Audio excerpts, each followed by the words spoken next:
Thank you very much for coming to the marsh tonight. And by the marsh, I mean here in my kitchen and in the homes of the other performers you're going to see here tonight.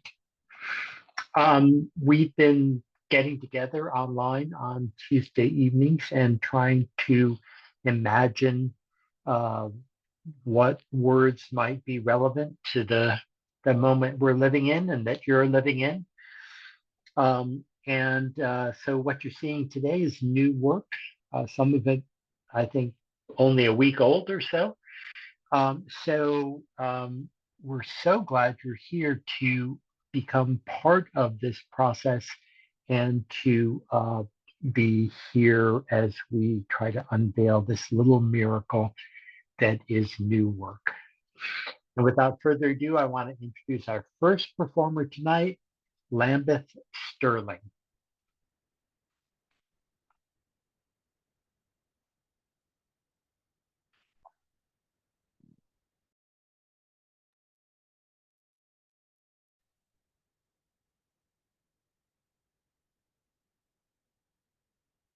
In the mid 1990s, I started saying, I don't know if I really believe in marriage. What do they agree to in these ceremonies? To stay until somebody has an affair, until somebody goes bankrupt, to stay around until somebody burns the toast on both sides.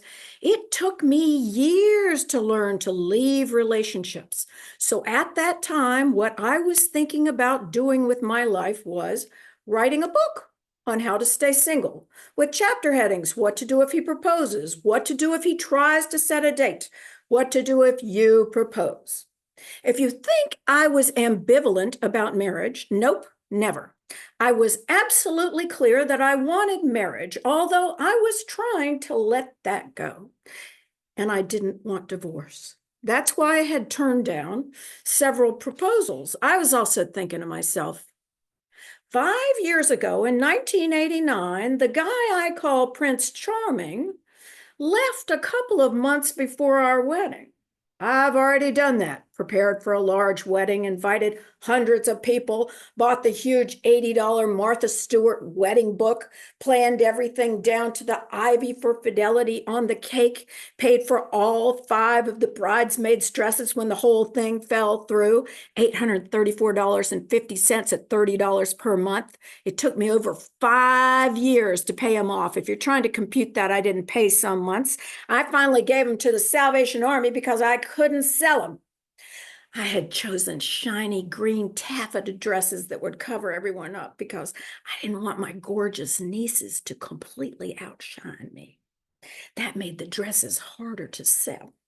And I'm thinking, I still have the silk wedding dress, which I beaded myself, except for a strip 5 inches long, which still has the threaded needle in it. Prince Charming had left 2 months before the wedding with Tim. That's Tim, who's buff and now working in the Castro.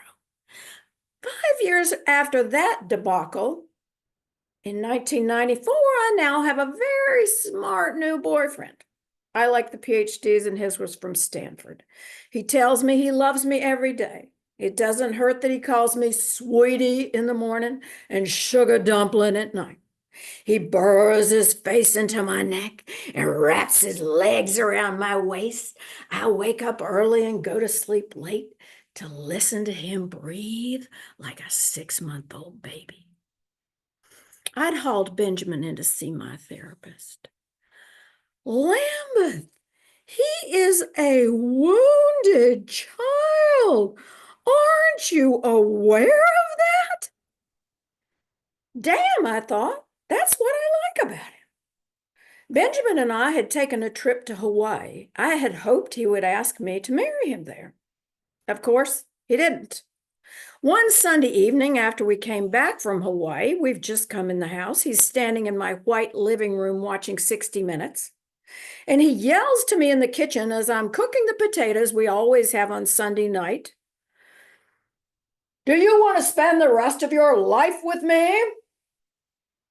I Try sounding very nonchalant. Like, of course, we have this conversation every day. Yes, do you want to spend the rest of your life with me? And he says, yes, without hesitation. Just 5 days before this, shall we call it proposal, Benjamin and I had gone to the wedding of one of his friends. The bride was whisked away from the Belvedere Yacht Club in her forest green Ann Taylor dress and a new matching green SUV with a flowered scarf, flying out the window like Isadora Duncan's to leave on her month-long European honeymoon. In case you don't know, Isadora's scarf got wound around the wheel of her car and broke her neck, but it wasn't because she got married. Benjamin had worn a mangled tweed jacket to this wedding on a very hot day, pants that didn't quite zip up, and pale yellow socks. He'd not driven the Jaguar.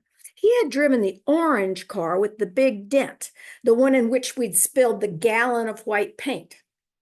All of these choices expressed, I felt, his resistance to the entire idea of marriage. But on the way home from that wedding, he said, if I was having a wedding, I would like to have it at the Ahwahnee Lodge at Yosemite and invite Janice and Henry. And he started to list all of his friends from graduate school. He was kind of chewing his cud the way he does when he concentrates. You would think they would teach them not to do that at Stanford. I did not mention the fact that I had been the maid of honor at my friend's wedding 10 years earlier at the Ahwahnee Lodge, or that their marriage had been very short-lived. I did not mention the fact that my lovely, handsome Prince Charming had left 2 months before our wedding 5 years ago. I did not mention that I had never finished beading 5 inches of the wedding dress, that I beaded every inch of the extremely long veil's edge, or that the threaded needle was still in the lace at the neckline, probably turning to rust. I didn't say any of that. If Prince Charming didn't have what it took to march down to the altar, I knew Benjamin wouldn't. No, I said, I would want to have just a few people, and I would want to get married within a week of the proposal. 5 days after this proposal, which I received while he was watching 60 Minutes, I'm counting it. Yes, it counts. 5 days after that, my friend Margaret and I are watching Camelot. She's never seen it, so she's crying as I try on clothes from my closet. She leaves about 11:30, and Benjamin and I always call each other before we go to bed. So I call and say, hi, sweetie, call me when you get in. I wake up at 1 a.m. He hasn't called. I'm sorry to say I call at 1 and say, hi, sweetie, call me when you get in. But I just let it go because I kind of trusted him. And I don't want to say how I learned to trust him because it was kind of on the sly, but I kind of did some detective work and found out he was trustworthy. I promised myself I would never tell anyone, and now I am telling you. So I hope you'll not mention it to anyone else. One night when I'd called and he wasn't home at 11 p.m. and 1 a.m. and 6 a.m., I drove an hour to the Oakland Hills and parked way up the street. I have a key to the door. I've seen that his car is outside, but he has another car. And if there was a woman involved, he'd take the Jag, and the Jag is in the garage downstairs. So I climb the steps quietly. I'm being very careful not to awaken his extremely attractive roommates, a busty blonde from Texas who gives out her phone number on the street, and a tall brunette who looks like a young Katharine Hepburn, also a Stanford grad. You may think it should take me some time to make such a decision, but such a decision is only made on impulse, and I am following my impulse. I was not who I am now. You can believe that if you like. I'll tell you one thing, I would be triggered by those roommates now. I was not then. I did not have a PhD in other women at that time. Regardless, that morning, a year earlier, sneaking around in his house, I'm seeing his slippers sitting in front of the TV, toes turned in, and the remote on the pillow. I'm immediately feeling sorry for breaking and entering.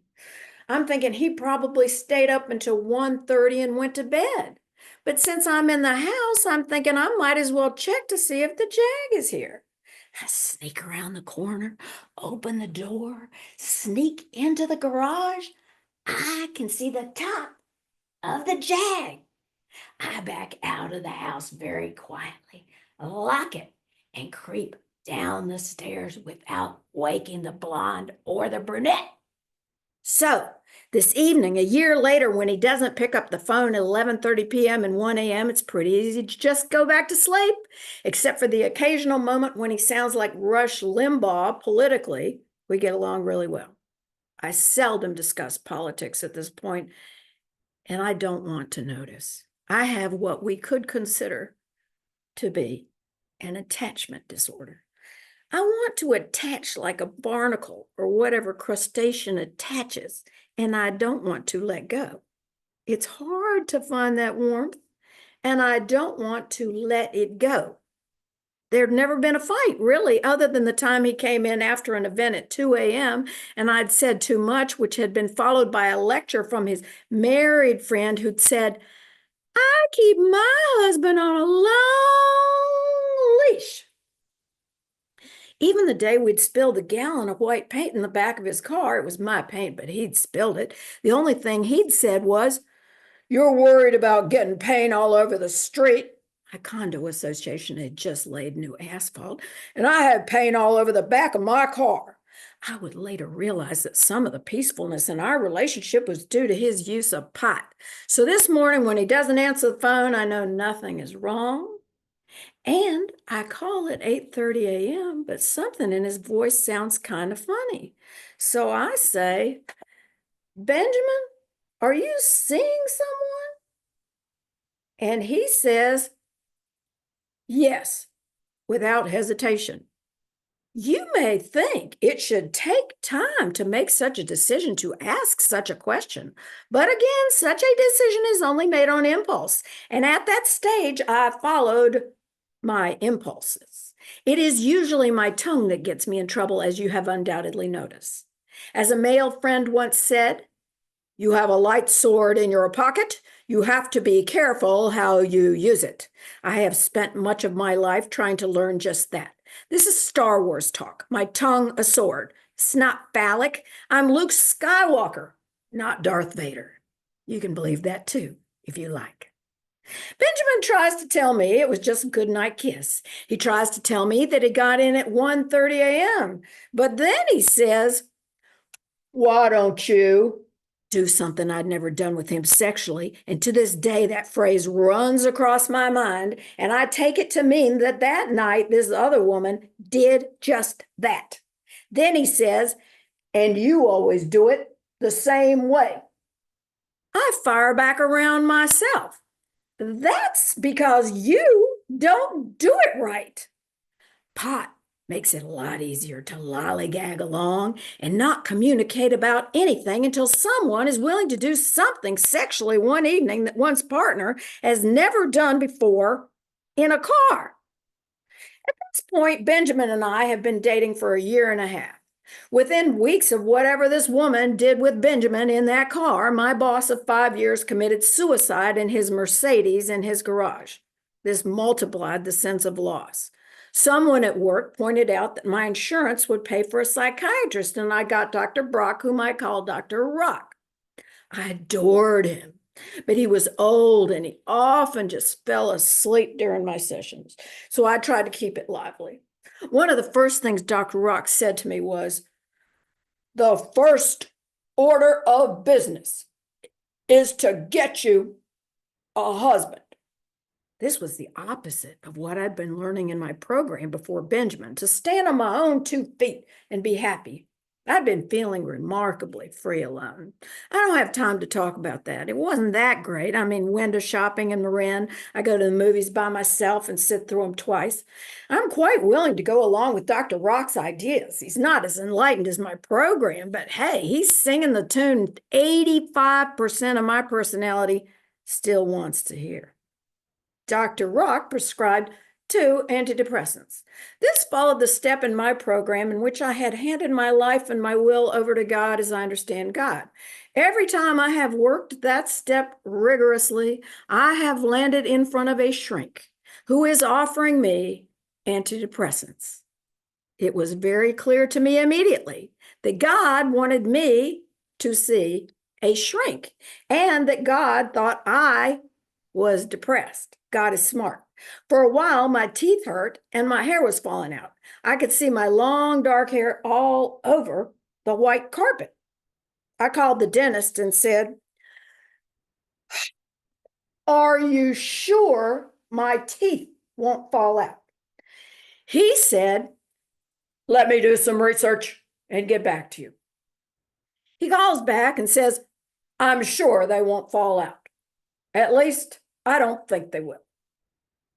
I cut the dosage. Then I just have to twiddle my nose, which feels like it's going to fall off.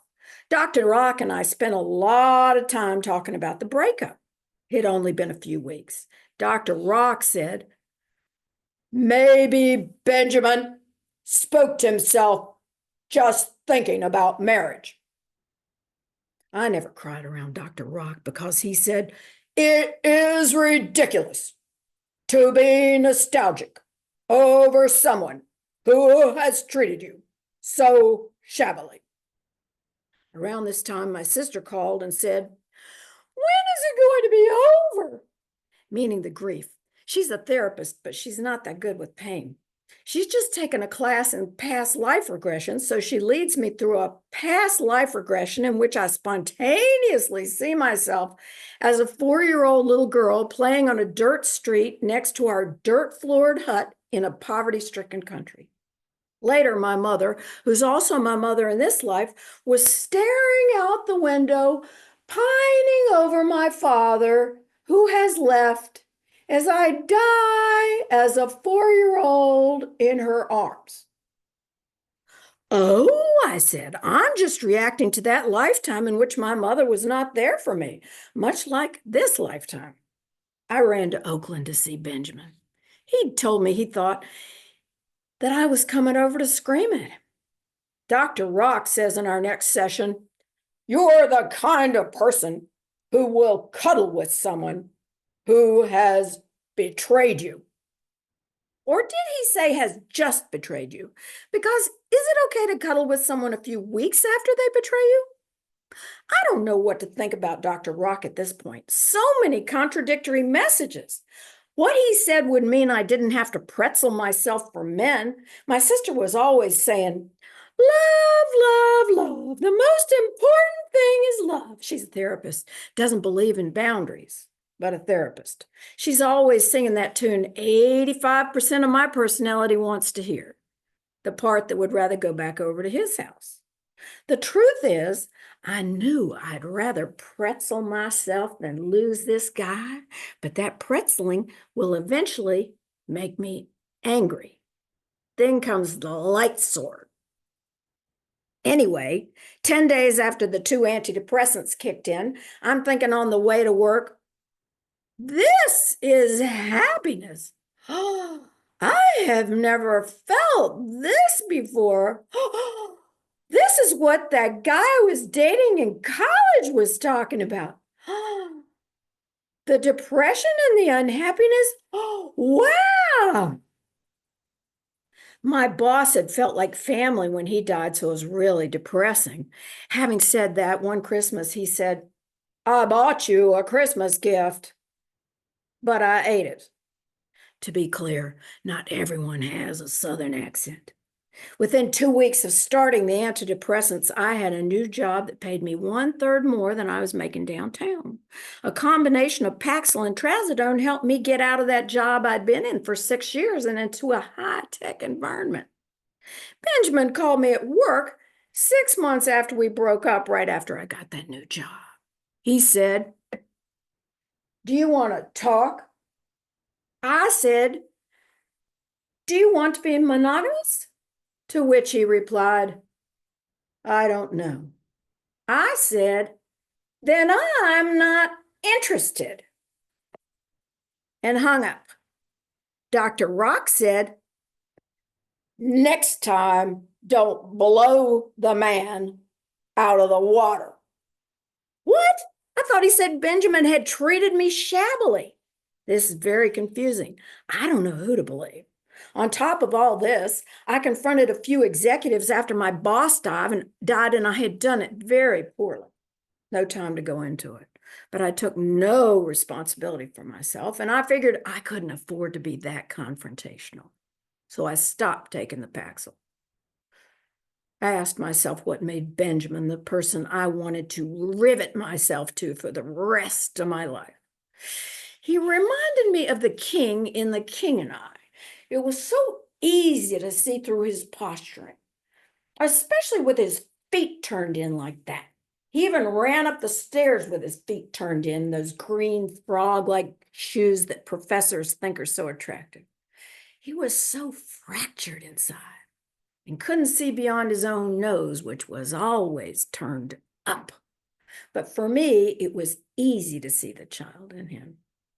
Soon after we broke up, a male friend put his arm through my arm on the way into an ice cream parlor because he was attracted to me, and it felt like a 2x4, but worse. Nothing like Benjamin's Cocker Spaniel touch. I bought a stuffed bunny rabbit for Valentine's Day, but it reminded me so much of Benjamin that I couldn't touch it. I loved that sweetness in him. It wasn't the sex. The sex was great. He'd be doing all the right things, perfect, particularly with the pot I was smoking myself at his expense. And we'd get 1/4 second into the climax and he would just stop.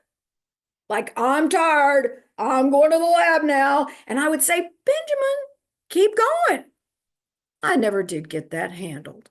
I'd read that a spiritual teacher said the sexual relationship is reflected in the relationship and vice versa. So I guess you could say I saw the whole thing coming, which is a cheap joke, but I'm leaving it here. There were clearly red flags. For example, he bought a bottle of red wine to the movie The Flintstones. And even watching Fred and Wilma, I could see that he had a rancid attitude toward marriage. I tightened up my standards around dating. A man had to have age-appropriate housing without blondes or brunettes and a viable commitment history. I tightened up my bottom lines around not dating anyone with an active addiction to pot or alcohol. And it goes without saying, or it should, that if they bring drug paraphernalia to a Super Bowl party, they are out. Again, learned the hard way. Soon after the breakup, I got a gold Cocker Spaniel puppy, Spencer, who loved me deeply. He loved his babysitter more, even though she left her rat poison on a ladder where he would get it in an earthquake. I got a new puppy sitter. I could control the length of Spencer's leash. Yay.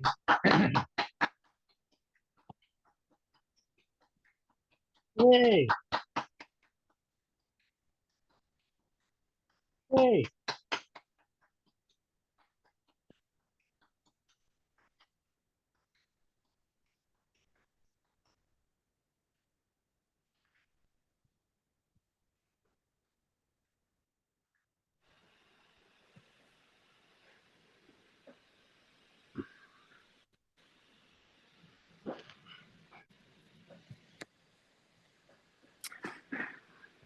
I am just 3 days back from from Israel and the West Bank, and because of that, I do not have it completely memorized as I usually do. So I may be referring to notes as I go along. In the 3 weeks that I was there, I met with many activists who are working to bring some sort of peace to this situation that covers an area that the size of Rhode Island and Delaware and has occupied the world for 70 plus years and not been solved. a situation that did not begin on October 7th, 2023, as many people, including our leaders, mistakenly tell us. A situation that more readily, a good date to start with is the Balfour Declaration. Mr. Balfour of Britain signed with one quick shot of his name a declaration that Jewish people would be sent to live in Palestine. And he promised that when the Israeli state was put upon Palestine, that none of the natives would in any way be affected adversely, either civilly or religiously. A promise that was only tenuously kept from 1917 until 48, but was completely broken in 1948 with the Nakba, when the Israelis displaced 650,000 Palestinians from their beautiful homes, from their vineyards, from their parks, and made them walk to Lebanon, to Syria, and devastated an entire population. The activists that we talked with all said, both Israeli and Palestinian, that the situation has worsened horrendously since Mr. Trump took office a few short weeks ago. And it's worsened, of course, in the United States as well. There are many areas in which it's worsened, but I will briefly discuss two: land rights and speech rights. And I'll say less about the land rights, but generally speaking, the Palestinians, which includes Bedouin Palestinians down in the Negev desert, have been there thousands of years. They have land rights from before the Ottoman Empire and through the Ottoman Empire, but the Israeli government has questioned those rights over and over and over. And they now allow settlers, many of whom bought the land in a synagogue in the United States just a couple weeks before they moved to Israel, and claim land that has been in the hands of Bedouins or Palestinians for thousands of years. And the settlers are given guns by the Israeli government, and they work very hard to disrupt the settlers to the point that they get so frustrated they want to move. And in the United States, meanwhile, Mr. Trump has encouraged, has allowed Enbridge, the Canadian oil company, which is putting pipelines through the Dakotas, the Dakota pipeline through North Dakota, which was relocated from Bismarck, where the people live, down to the Lakota lands, endangering their water rights. And now Enbridge wants to add and relocate and add new lines through Wisconsin. And so the Chippewa Indian Nation is fighting once again to protect 186 waterways and over 100 lands of irreplaceable wetlands, all so that Enbridge can make money. And who is he going to send some of that to? Well, Trump and his supporters. So land rights are an issue, not just in Israel, but here at home. And free speech rights, as we know, are in danger everywhere. One of the saddest cases in March was Hamdan Bilal, who was one of the 4 filmmakers who made No Other Land. There was a moment of excitement when it got an award at an Academy Award. And when the two directors, Palestinian and Israeli, stood next to each other, hugged and called each other brothers. But Hamdan Bilal, the Palestinian filmmaker who lives in Masaf or Yatta, the town that it was, the village about which the film was made, he was beat up on March 23rd by a settler. And the settler claimed that Hamdan had attacked him. The police believed that. They arrested Hamdan, took him to prison for several days. He was handcuffed, he was blindfolded, he was taken to prison, and in freezing conditions left with no hygiene support, with poor food and no health care. Finally released after a couple days, but badly, badly beaten. And in the United States, of course, there's been increasing crackdown of anyone who dares to speak out for the Palestinians, who with any humanity would not speak out for a group of people who have been besieged for 19 months and, according to Lancet, lost close to 200,000 people, almost half of them children. But we're arresting anyone who speaks for Palestine. The first and horrible case at Columbia University was Mahmoud Ali, who was arrested March 7th, who is still in a for-profit ICE facility in Louisiana and still has not been released back to Massachusetts or to New Jersey, where he was first taken when he was arrested. The men who arrested him had no search warrants. They hung up on his attorney when she asked about search warrants. When his wife brought out his green card, they called the ICE office. The ICE office said, arrest him anyway. He was very quickly taken to Louisiana, handcuffed, blindfolded, left freezing, poor food, no hygiene, no health care. Sounds familiar. And then a couple weeks, Miss Rumaya Ozturk from Tufts, 30-year-old, again a green card, was arrested by men in an unmarked car, no search warrant, no identification of who they were. She was tied in the bottom of the car, taken to Louisiana also. She has asthma, but was given no support for that asthma, no health care, poor hygiene and freezing conditions, and I'll say again, no help for her asthma. Bad conditions in Louisiana, but she has still not been released.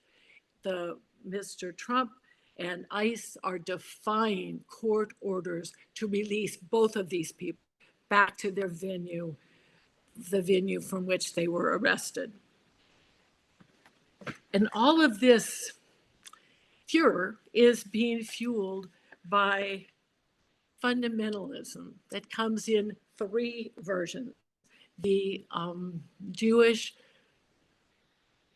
Zionist version that says that settlers have to be firm to put Jewish people instead of Palestinian people on the land.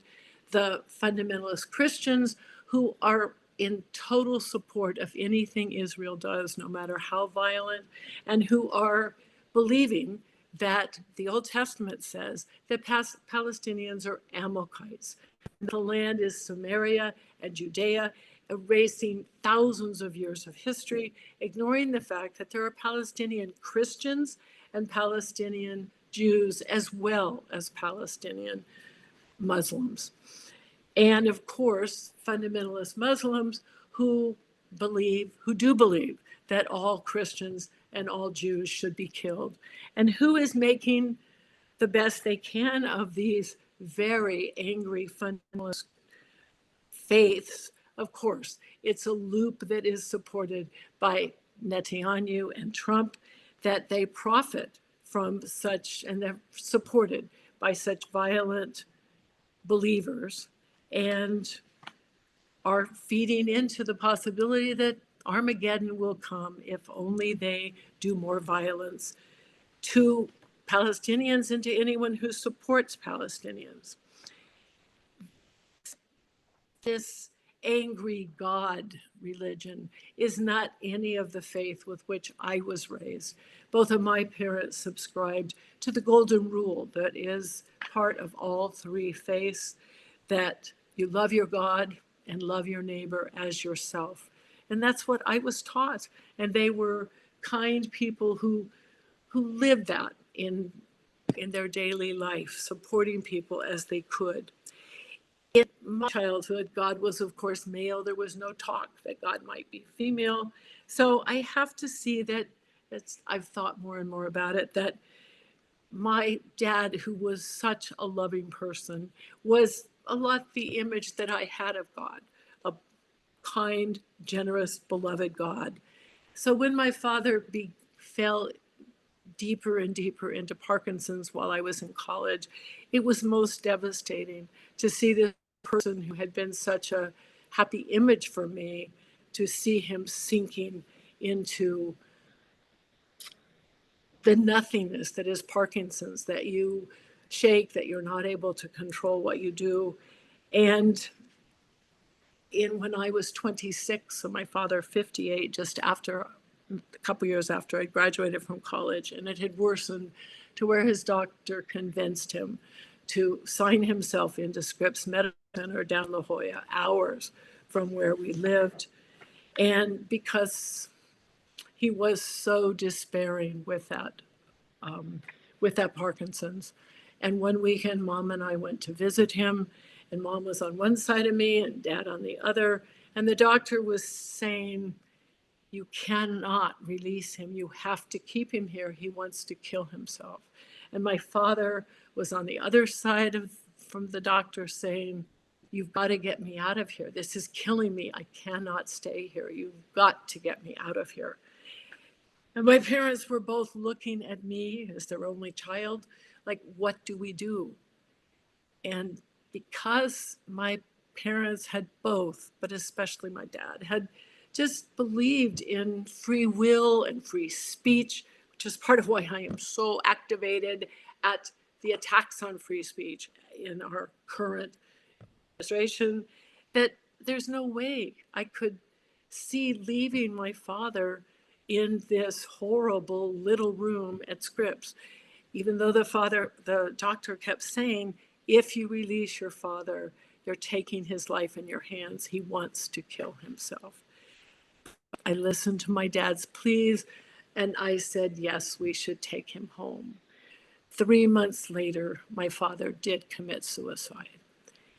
And obviously, I then had to help comfort my mother. I had to limp through the funeral and was beyond devastated and continually in tears.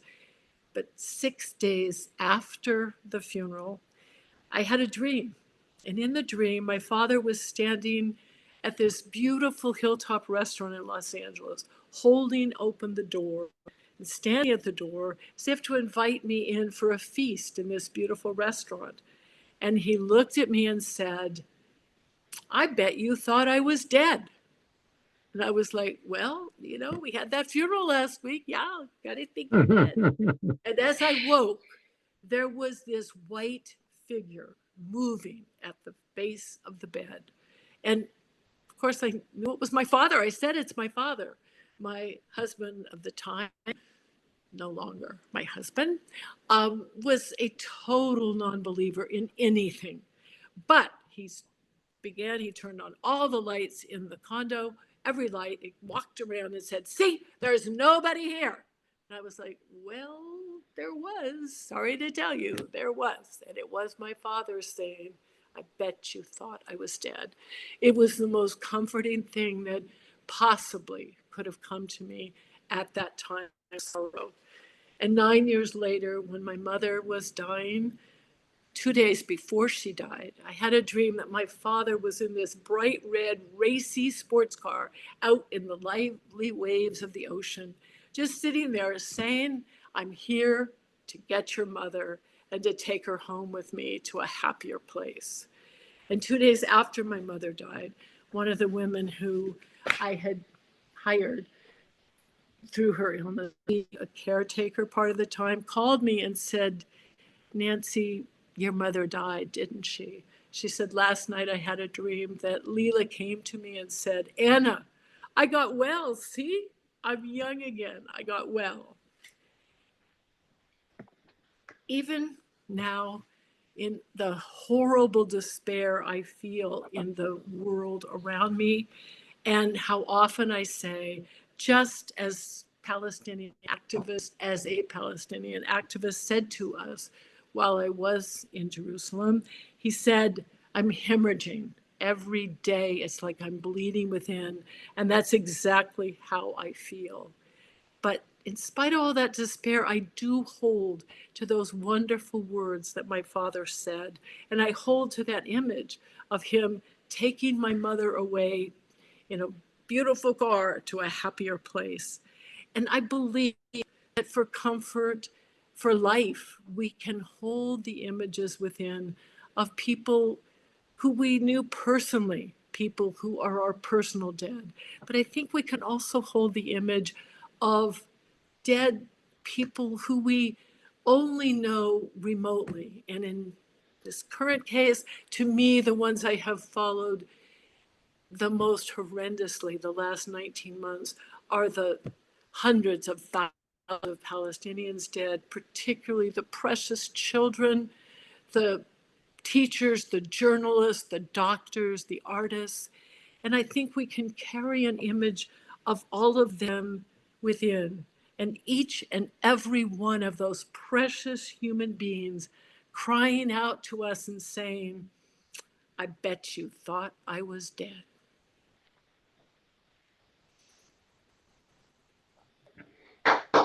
Hey,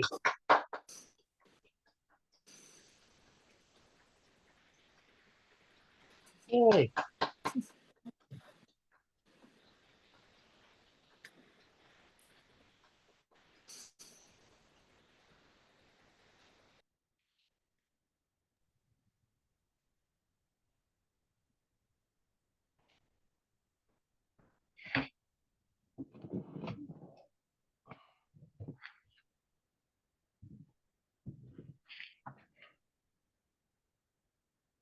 Just going to circle around to where we just were. The turkey vultures were here all summer. Usually they roost for a few days and move on. This year they stayed. They drop poop on the garden bench and feathers on the grass. Sometimes the feather, the white fluffy parts, drift down like a dandelion puff. I gather the best feathers and put them in Navajo pots, pretending to be Native American. My wife and I sit on the deck and watch the vultures. They start high in the sky. They ride air currents without moving a wing, as though soaring was the most natural thing in the world. Then they descend, flying low. We imagine they're doing reconnaissance, or maybe showing off, until they choose a branch 25 or 30 feet above us. They break at the last moment. We watch them. They watch us. Perhaps they're waiting for us to poof. The joke is inevitable. We're not young. They wouldn't be vultures if they didn't have a knack for prognosis. In contrast with their extraordinary flight, turkey vultures are known for ugliness from the neck up. Their heads are red, wrinkled, and bald, with oversized eyes and a beak made for tearing flat flesh fast. My wife and I are also wrinkled from the neck up. We are also short on head cover, and we eat dead flesh. On the other hand, we can't soar on air currents. We wonder why the vultures stayed all summer. Are they warning us of the coming extinctions and all we'll lose, all we have already lost? We wonder if they're mocking us. Unlike their ancestors, the dinosaurs, they'll survive. They'll ride it out. They'll eat well along the way. Perhaps they'll eat us along the way. Perhaps they're simply greeting us this summer. Some old heads to others, watchful eyes, shared questions. Sometimes landing, but never quite at home. Beginning when I was about 9 years old, I had a recurring dream. A group of Indians, as we then called them, invaded my hometown in New York. I was taken captive, more accurately, adopted. My family was left to their fate. I don't recall wondering what it was, which may be enough said. Psychologists, which I was to become, call this a family romance fantasy. It's rarely romantic, but it's imagining that one is the child of a different family than one's actual one. Classically, Kids dream that they're heirs of royalty, princesses and princes manqués. That's on target. I did become a kind of prince in the tribe. I paired up with a beautiful Indian princess, and like the superheroes of that era, we could fly. We often caught babies in mid-fall from cliffs or tall buildings. I never had to wear a tie or go to Hebrew school. Just a lot of baby catching. The dream disappeared after a year or so, but my native aspirations did not. I wear a lot of Navajo cuffs and rings. I have a subscription to the Lakota Times. The buffalo is my totem animal. In college, bored in an American lit class, my best friend Tom and I, Tom is out there, Tom and I passed our notebooks back and forth and co-wrote what we called the Buffalo History of America. The gist of the story was this. The buffalo sailed to North America on rafts from Polynesia. They landed at Malibu about the same time that the Pilgrims beached at Plymouth Rock. The buffaloes headed east, while the Pilgrims and their heirs headed west. For obvious reasons, the Indians rooted for the buffalo. They set up cheering sections along the trail, but it did not end well. The final showdown came at Buffalo, New York. For years on my birthday, Tom sent me a small buffalo figurine. My herd still grazes below a photo of Sitting Bull. The natives were not the only tribe I imagined joining. Bridget Malloy, whom we always called Bridie, became part of our family when I was around 5. She was then an au pair girl, a European young woman who was a combination of nanny, sometimes cook, often laundress, for our whole family. For me, Bridie was one of a series of surrogate moms. She was devoutly Irish and devoutly Catholic, a combination that I found as interesting as the Lakota. In later years, the Irish seemed to be winning over the Catholic. She had some boyfriends. She smoked. She made occasional Pope jokes. When I came home from school, she was always the first person I ran to. Yeah, before my actual mother. We hung out in the kitchen, and I taught her whatever I'd learned that day in school. I recall fractions. She was a good student. I was a good teacher. She never married and didn't leave her family, our family, until my dad died in the 1990s. We, his kids, had left years earlier. After my father died, Bridie moved back to Ireland, where I learned they called her Bid. In those years, I visited her twice in the crossroads village of Ballymore in County Westmeath. 2 roads, 2 pubs, 2 churches. Bridie returned to the small cottage in which she was raised before coming to America. Like almost everything in that part of Ireland, it was constructed of bricks and dried peat, or turf, as they say there. Heating, cooking, building, and more were all grounded, literally, in turf. When I arrived in Ireland, a gaggle of Bridie's cousins met me at Dublin Airport. I'd never met them before, but they acted as though they knew me well. Aye, welcome home, Henry. Have you been to Ireland before? Aye, you'll love it here. Welcome home, Henry. Aye, welcome home, Henry. It still echoes. Along with my Navajo ring, I wear a Celtic ring that I bought at Dublin Airport at the end of that trip. It's my most valued possession. Belongings like this represent belonging. Those who know me and my work, 50 years of writing and teaching about the Holocaust, and especially its survivors, will wonder about my Jewish tribe, the one in which I actually came up. Why didn't I feel at home there? I did, but not in the Jewish community in which I grew up, which seemed plastic, as we might have said then. I felt most at home among the survivors. I have an early memory of 2 survivors, distant cousins, joining us for an occasional Sunday brunch. And I recall my parents' anxiety before they arrived. Be a mensch. Don't do anything to upset them. I had no idea what might upset them or why my parents thought I could. I do remember their accent, although I couldn't have placed it. Hello, Hank. You've become a big boy. I remember their first names, Abraham and Jacob. I didn't wonder what happened to Isaac. My father provided them jobs, I think in the shipping department of his company. They simply came and went. Later on Sundays, my American uncle Albert usually came over to watch golf on TV. I learned years later that Abraham and Jacob were cousins of my grandfather who died before I was born. He left Poland for New York in the 1890s. His siblings and so his cousins stayed. Most were killed by the Nazis. Some managed to get into the Soviet Union and survived by staying one step ahead of the advancing Germans. Like many Jews who initially fled into the SU, they ended up in Iran. They got from Tehran to Israel before 48. I learned all of this in Tel Aviv in 1969 when I met some of their, and I guess my, wider family.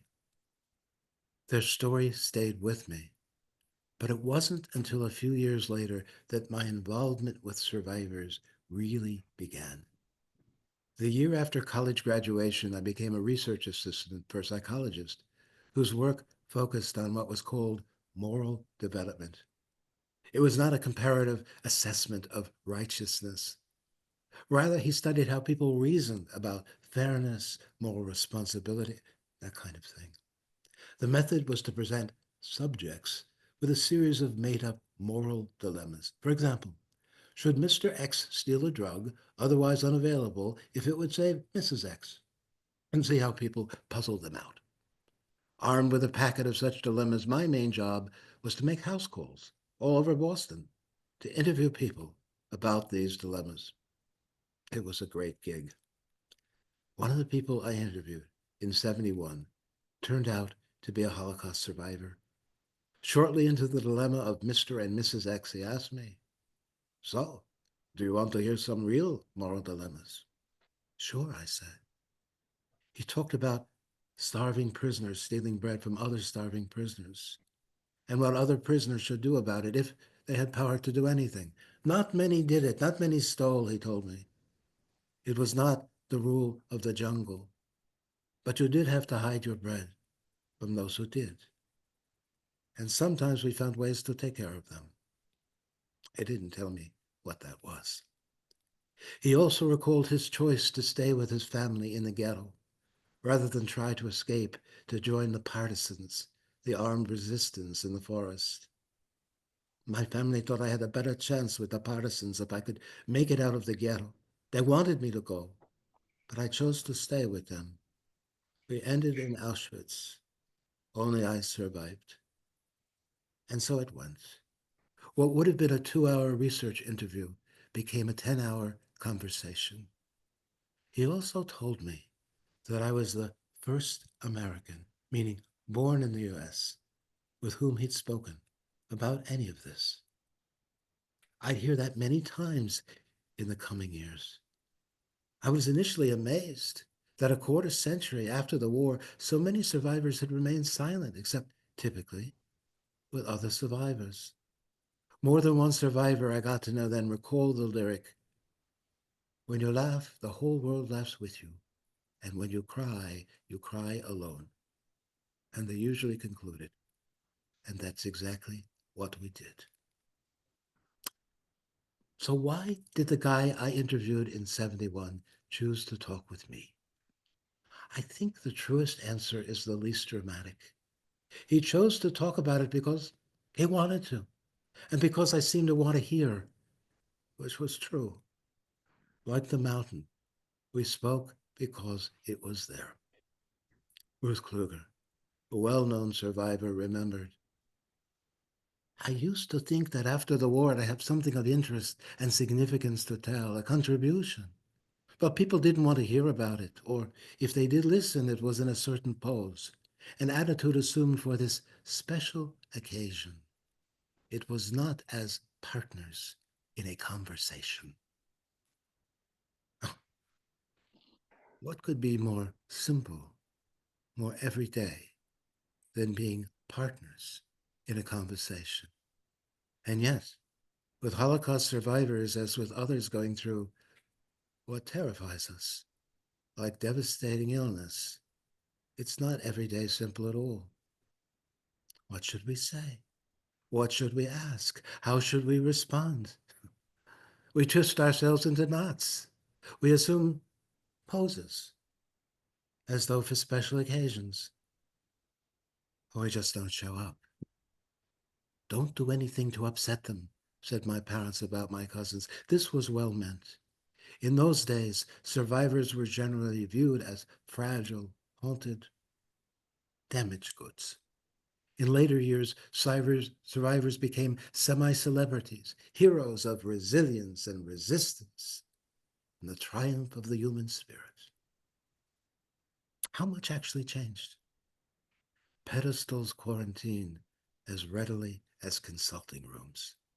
Again, Kluger. Beware of the kind of awe which easily turns into its opposite, disgust.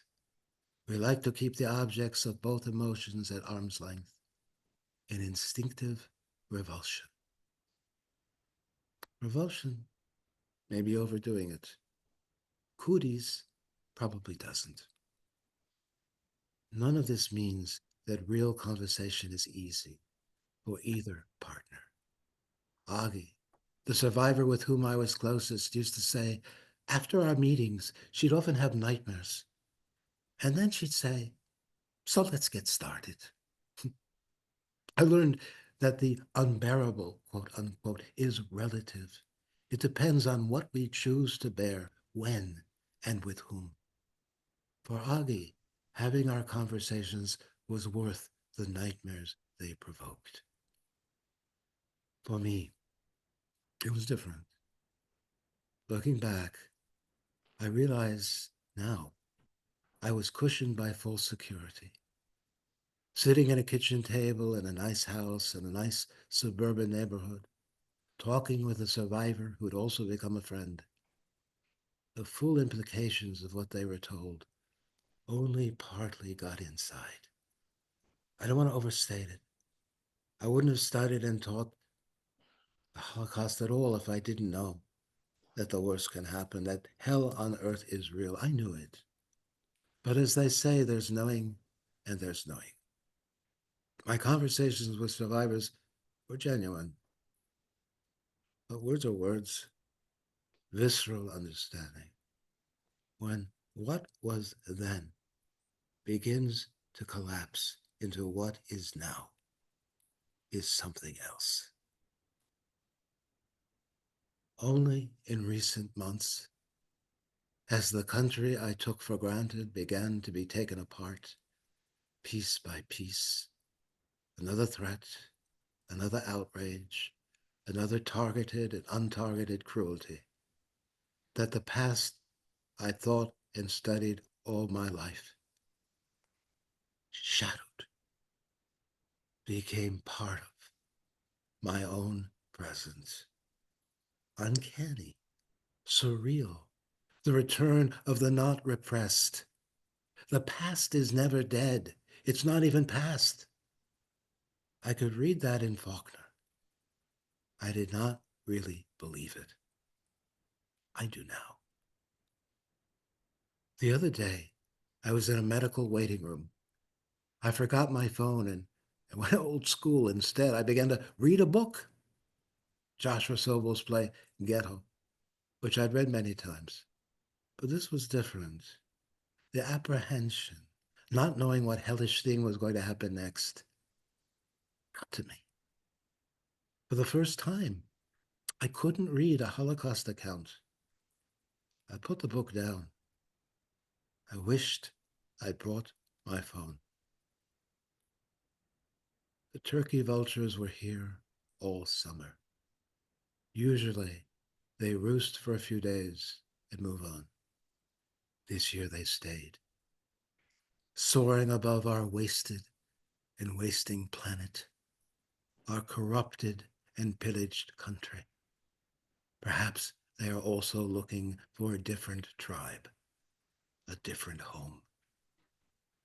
And perhaps they know that home is, in the end, an illusion, a temporary roost, a branch in time, as history and fortune prevail.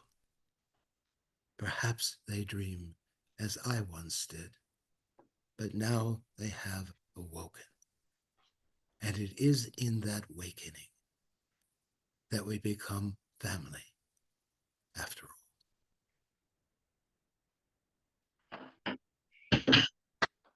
Yay. Yay.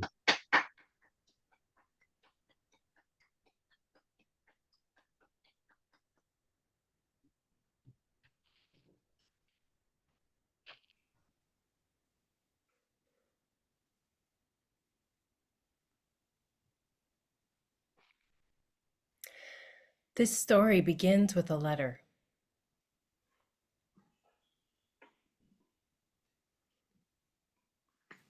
Dear Grandpa and Grandma, we have made it. We're in Turkey. In fact, we are on a tour of Istanbul with a guide who's extolling us on the generosity of the Turkish people. We would never persecute anyone, never turn anyone away. And I can feel my face react. It's this face, the face that people make when they taste something rancid or, these days, see a Cybertruck.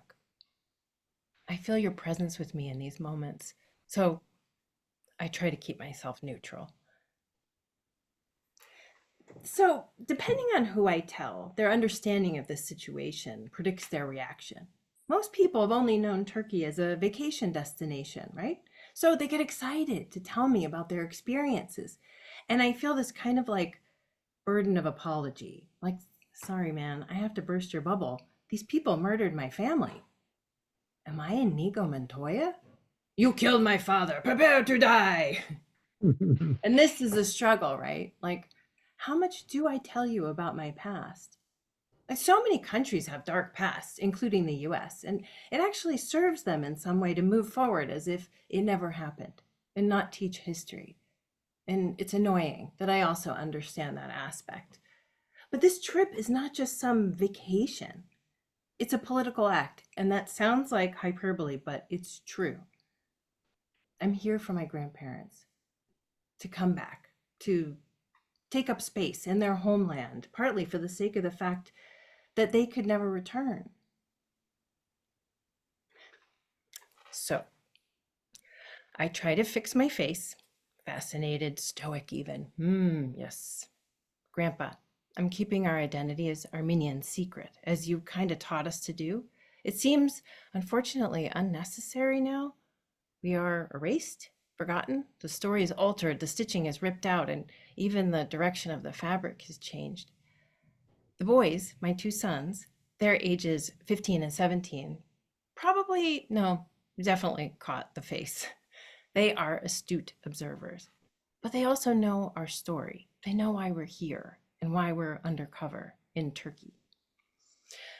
We are learning how apparently the Turks invented everything, made all the art. The tour guide is apparently also trying to get us to buy things from his friends. So we even go to a rug store and they try to sell us Turkish rugs. I know. It is funny to listen to someone tell you a history that you know isn't true. And look, I use the term Turks, but this is a universal story. So insert whatever name of a victorious group there. My family, and there are two very different sides, but either way, we have never been part of any history of winning. And the victorious like to take credit for everything. You know what I mean? Still, here I am, and I'm looking for signs everywhere. I look into people's eyes. I notice familiar faces right away. There are photos of that man's exact mustache and fez on the wall of my father, Harry's house. Immediately, of course, I assume the kind eyes are Armenian. Their grandmothers, great-grandmothers, stolen and converted, hiding their identity their whole lives. These are the children of those displaced people. Maybe we share a familiar nod or a look. You know the rug store I mentioned? After my grandfather got to America, he eventually started a rug business in Manhattan. So to listen to this man tell me about rugs is blasphemous. He talks about the knots and the importance of the number of knots. And oh, look at the bottom of the rug. And these details were part of our language growing up to know about rugs. And I feel honestly a little nauseous listening to this sales pitch. You know, can you imagine these rugs in your home? What kind of floors do you have? And we all share a look again. Yeah, guy, we know. And it keeps happening on our trip. There's moments of possession. Is it a Turkish rug or a Turkish food or Turkish coffee? Or is it actually Armenian coffee? But I do have this question, you see, as an artist. What is homeland? Where are my roots? Where do I belong on this earth? And Grandpa, I had this idea to go to your village of Chamlaku to see it. Not just to see it, but to satisfy my own curiosity in a way. What is it like to love a place so much that you dedicate a huge part of your life to honoring it? I envy that. And I also wanted to bring back soil from the land to your grave, maybe give your soul a little peace to temper your yearning for that place, maybe. And these severed but deep cellular parts of us began to swirl in my own head and twirl out onto my canvas with paint. And I think you would appreciate it as a rug man. The patterns of the rugs that you sold that cover all the floors of our homes. My favorites are the ones with the broken borders, not super angled. They were a little more wild and you saw a little more of the playful artists in them. But this familiar art of pattern and design and the warmth of too many colors and patterns together has imprinted in my brain, and they all remake themselves onto the canvas in curls of color and light. And when I work, it feels subconscious, free, and spontaneous. The meaning doesn't always reveal itself immediately, but then I step back and realize it's remaking these patterns. So I have made art that has been in direct conversation with you and the influence of pattern without even knowing it until I step back and look. But in order to pass these stories on, I tell my sons, on our side of the family, we are both Armenian and Jewish. They are very different tribes, but they had similar fates. And we have no homeland anymore, not as Jews or as Armenians. And I want to help them find more roots, and maybe by healing some of those old wounds of yours. I don't know. I'm here to tell you, not having roots or homeland makes people a little unhinged. Like being a grandchild of all refugees turns out to be a real challenge on all these primal parts of the brain. And each offshoot person takes on everything in different ways. And needless to say, I was a weird kid. My Jewish grandparents were scrappy as hell. No one had time for anyone, no nurturing. They were defiant, loud. They took up space. And despite being full of fear, they had no patience for any rules. My Jewish grandfather would literally just drive off the highway if he saw traffic. No map. He was convinced that moving, even in the wrong direction, was better than sitting still. And on the other side, the Armenian immigrants who were so full of fear they didn't want to make any waves. They were quiet. But underneath there was a rage. And all of us offshoots, we all try to move with these tides to figure out our own way. I think they may call that mental illness. Well, but I don't want to pass on this unhingedness. So, in New York, we have the Jews, in Brooklyn, the Armenians, in Queens. We are in New Jersey, shuttling between the two almost every weekend. I'm the youngest of 4 girls. Despite being surrounded by people, I slide under the radar, quite feral. I would arrive in Queens to the Armenian house with a purse full of stolen candy because my Jewish grandmother told me the bins of candy in the grocery store were there for the pickings. Just take the candy. My diet-obsessed mother kept no candy or dessert in the house, so I would hide these stolen treats until the right moment, in the car, on the way to Queens, in the way back of the station wagon. I'd eat candy after candy, almost to the beat of exit signs passing by. And we'd arrive, me high on sugar with chocolate on my face, running in and out of the house. I think my Armenian grandparents were just so happy to be alive and in a comfortable home that we could be covered in mud, and they would be grateful to be surrounded by life. I mean, the furniture was covered in plastic anyway. Yeah. But this idea has been in my head for years now. How to get back to your villages, to step foot back into Turkey, to do what you were not able to do, to return, to have that connection to the land again.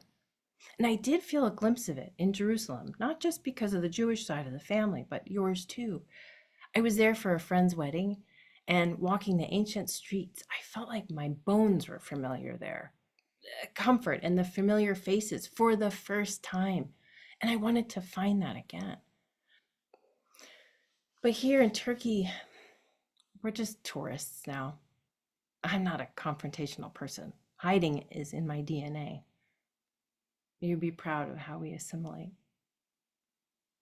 But, people look at my face and ask, where are you really from?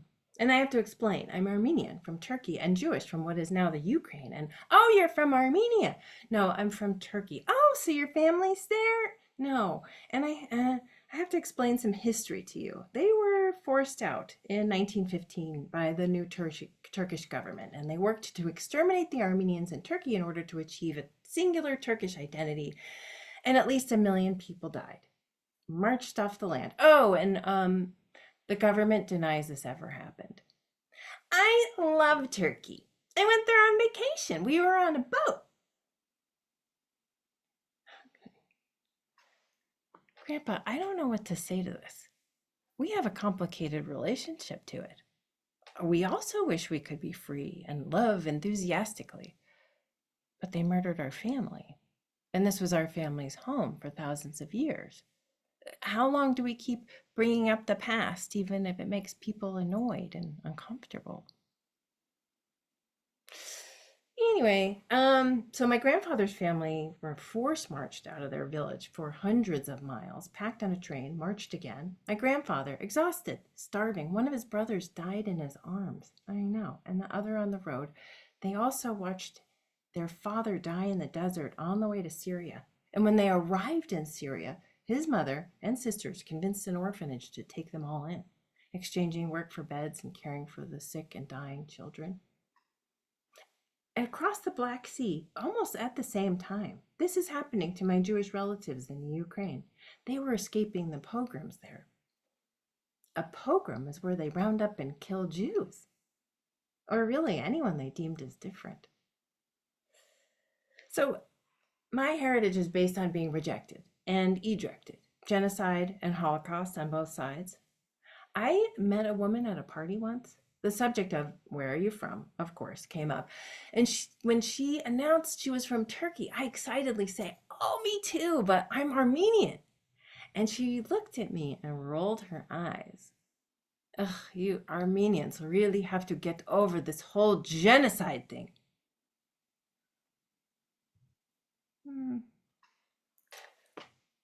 So we leave Istanbul and board a plane to Kayseri in Turkey, ever closer to your villages. As the plane touched down, peering out the window, I whispered, we made it to you. I felt so excited to be experiencing this moment, this monumental event, our Armenian family in Turkey again. Yeah, the universe does not work in mysterious ways that make beautiful sense to me. The feeling I most feel is disjointed, disorganized, out of body, floating above, which is normal, I guess, but I want to be stronger. I've been waffling on everything. My husband is taking the lead. My mind has been so annoyingly passive. I'm naming his energy tall white guy energy. As long as they don't colonize, right? We'll move in the shadow of it. People had warned me, get a guide. Don't get a guide. They're all scammers. You'll need a translator. The roads are hard to navigate. The people in the villages are suspicious. Nonsense. We have rented a car.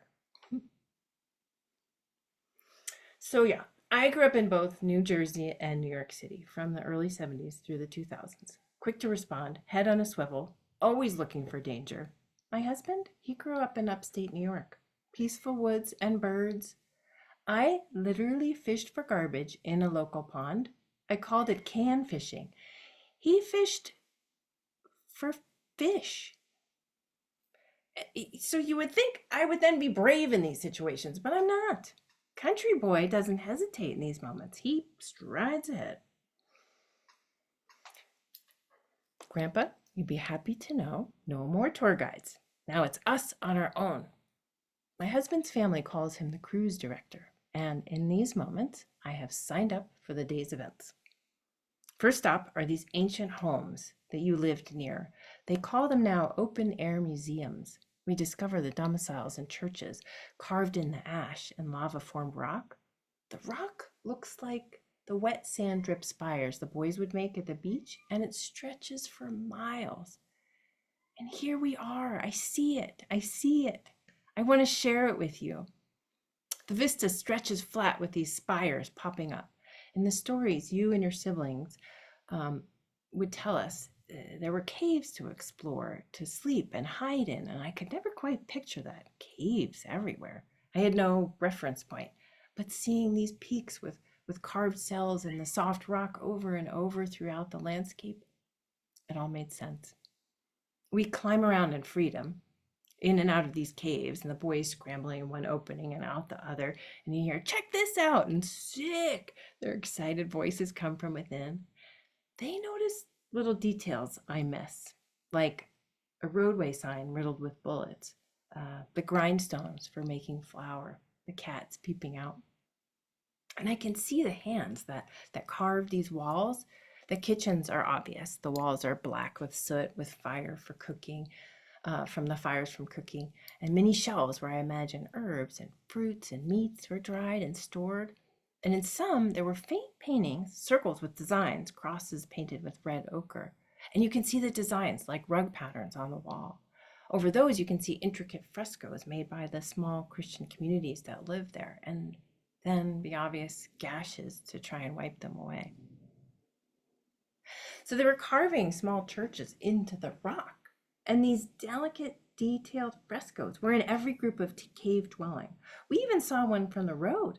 You just pull over and pick your way through the dirt, walk up to it, no signs. And apparently these frescoes depict an unusual sequence, different from the regular narrative because of these isolated locations. Despite their isolation, the Turkish government came through and chiseled away at these ancient paintings, trying to eradicate any trace of the groups that lived there. Well, I am not religious. Sorry, Grandma. I am an artist. And seeing these beautiful, intricate portraits of saints with rude scrapes and scratches across their faces and bodies, which brings the story of the erasure of us Armenians even more into focus. And Grandma, we only saw glimpses of the old parts of the city where you were. In the same way I'm taking in Grandpa's family's death march, I'm also thinking of the sudden shock of your father's disappearance. So they murdered the Armenian cultural leaders in a sweep. Anyone in upper level jobs first and quickly. My grandmother's father was one of those in the first wave. He bought supplies for the school at Talis and was part of the local government. And it all happened so fast that no one really knew what was happening. It was easy to get confused. So the night the government sent a trusted friend to your father with the news that the mayor wanted to see him, he went without hesitation, right? He had no idea there was anything to fear yet. He wanted to impress this man, but was so rushed he actually forgot his watch and came back home to grab it. That watch probably ended up on the wrist of some Turkish soldier after he shot him. And he told your mother, I will never die before I will kill 10 men. So of course she was convinced he would stay alive. He was a strong man. But no one can fight the dedicated, systematic destruction of a people. So he didn't return home for days, which turned into weeks. My grandmother's family was forced out of their home and into hiding in a shack in the hills, living on top of furniture and household things. The stranger, the woman they called the Lady Cherkez, came and talked to my grandmother, Maritza. She said, it's a miracle. Her husband had been spared, and she believed him. Cherkez made up a story after story and basked in the family's attention and took anything of value in exchange for her lies. Once there were no more to take, she disappeared. Defeated and afraid, the family managed to escape to Beirut, Lebanon. And when I think about how to return to roots, to express myself on canvas, to feel grounded, somehow I think of these moments, the ripped up root, the floating parts, the memories, the draw of longing, the betrayals, all of that, the places where you were and did not want to leave, the pride in building a home, passing of time, hurtling through space. I make paintings that I think evoke that feeling, also the feeling of getting lost in patterns for comfort. On a cellular level, I think my work represents the displacement of these cells, the division, the migration, and maybe the transformation.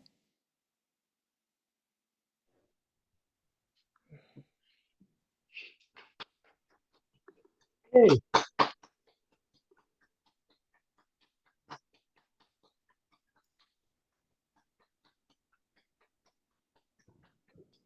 hey,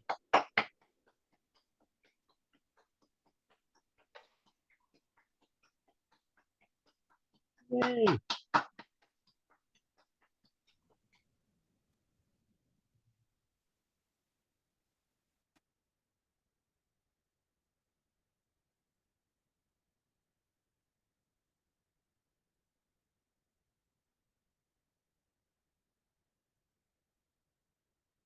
Hello, everyone. I have a story to tell, and it's time sensitive. My Indo culture is vanishing, to which I say, hell no, not yet. I am an Indo, a blend of Indonesian and Dutch European.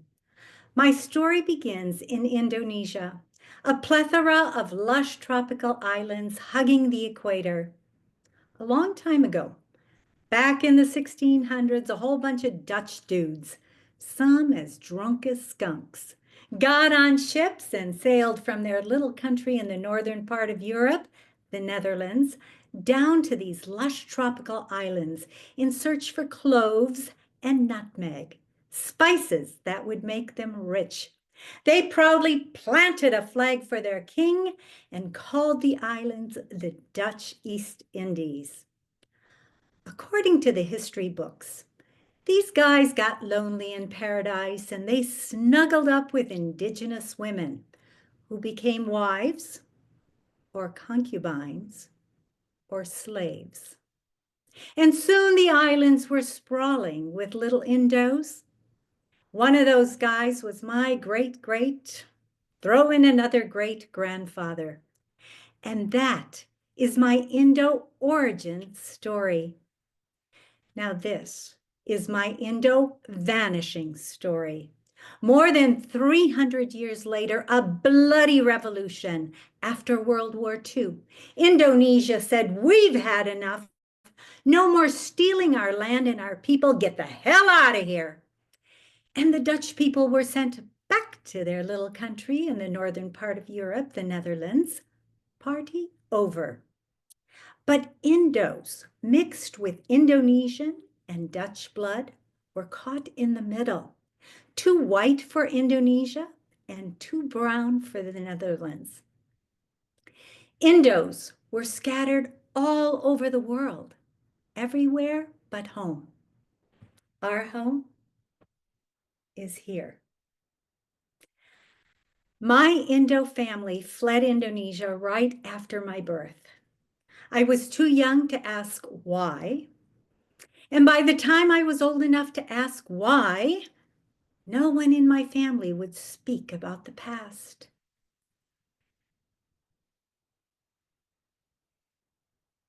Jakarta, Indonesia, 1953.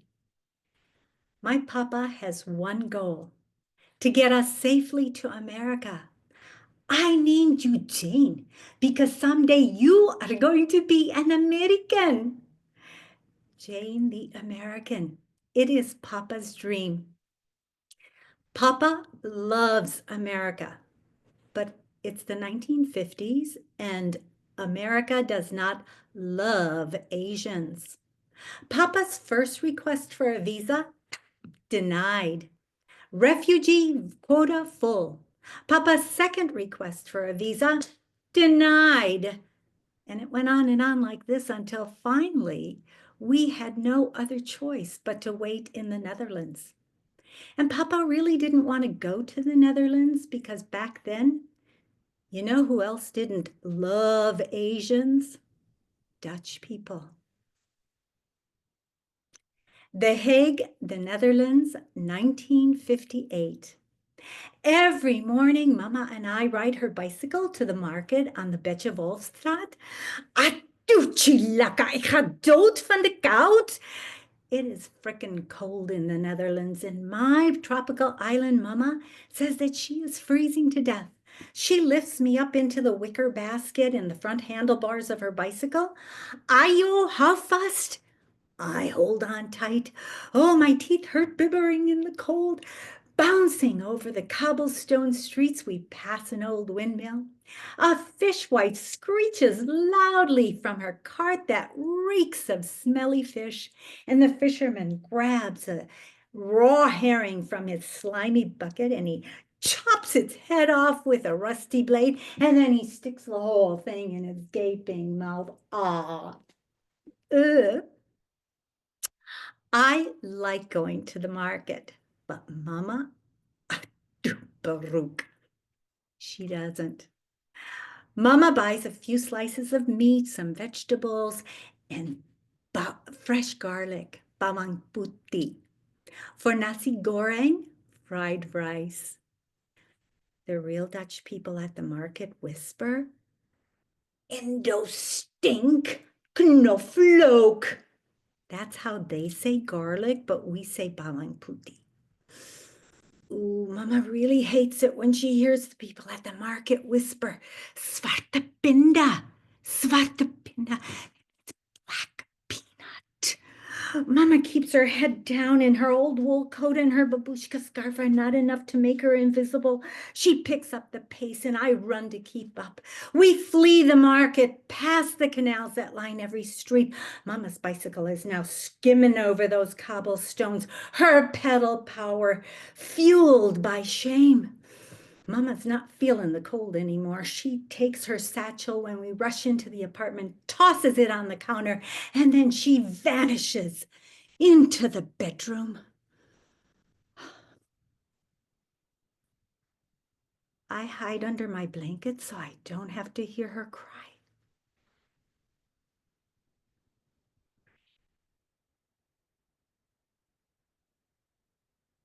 The cuckoo bird whistles from the cuckoo clock in the hallway, and Mama emerges from her bedroom. She lights the fire under her wok and she stir-fries our dinner. Oh, and the house is filled with Indo stink. Ginger, lemongrass, garlic. Ah, bawang putih, jahe, serai. Ah. The doorbell rings. Ding dong. Anneke, kom binnen, come in. Anneke is my best friend. She is Dutch and she has long blonde braids. Anneke plays at my house, but I don't play at Anneke's house. When I ring the doorbell at Anneke's house, ding dong, her mama opens the door only enough for me to see her pretty face. Anneke will be with you in a minute, Janie. Wacht maar eventjes, lieverd. And then she closes the door and I wait outside. One day, while I was waiting outside, I look through the open window and I see Anneke's oma knitting. And her oma smiles and waves at me. Then I get a big surprise. Her oma hands me the knitting needles through the open window. She pulls up a chair and she motions for me to come closer, and I reach my arms out to meet hers. And then she gently guides my fingers with the yarn, repeating the stitches. Knit, purl, knit, purl. And that is how I learned to knit. I am too young to know why I belong on the outside of that open window. But 20 years later, Anneke's mama explains it to me in a letter. Lieve Janie, that is just the way it was back then. We have always loved you. But Indos took our jobs and our houses, and we were not happy.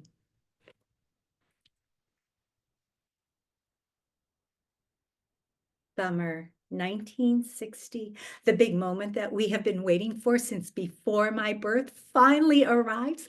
Papa is smiling and waving important papers. We are going to America. We are going to America. Oh, wow, that ship is big. The Grote Bear, the Big Bear, an immigrant ocean liner, rocks back and forth, back and forth. Blech. I throw up. I spend a lot of time on the deck with Papa. He's given up on puke bags, and now he just holds me over the railing and lets me purge into the dark waters of the Atlantic. A feast for marine life. After 10 long days at sea, Papa points toward the dark strip where the ocean meets the land, and that strip keeps getting bigger and bigger. And then I see something pointing, sticking up. And Papa says, "That Jane, it's the Statue of Liberty. Soon we will be home, and you will be happy in our new home. I promise." The Grote Bear finally arrives in the port of New York Harbor. A train takes us all the way from New York to Milwaukee, Wisconsin. 3 huge cars filled with church people are lined up outside the train station. We climb into the back of Mr. Hintz's 1959 Chevy Impala with these big white butterfly wings, and he drives us to our new home. The big car with the butterfly wings stops, and we follow the church people up a long staircase. And then my eyes pop wide open. Oh my gosh. Oh. The first thing I see inside the apartment when they open the door is a magic wooden box with a glass screen, a TV. Ooh, I really, really, really want to turn on the TV, but Mama says, "Nay, we zijn moe. We have to sleep. We're all very tired." The church people leave. Bye-bye. Oh. And Mama turns off all the lights. And she sits on the edge of my bed in the dark. A warm teardrop falls on the back of my hand. Nina Bobo. Oh, Nina Bobo. Kalotida Bobo. Digikit nyamo.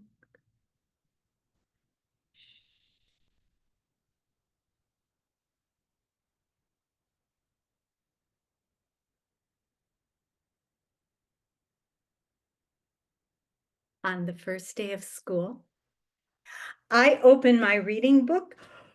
Oh, wow, there is one word that I can read. Jane.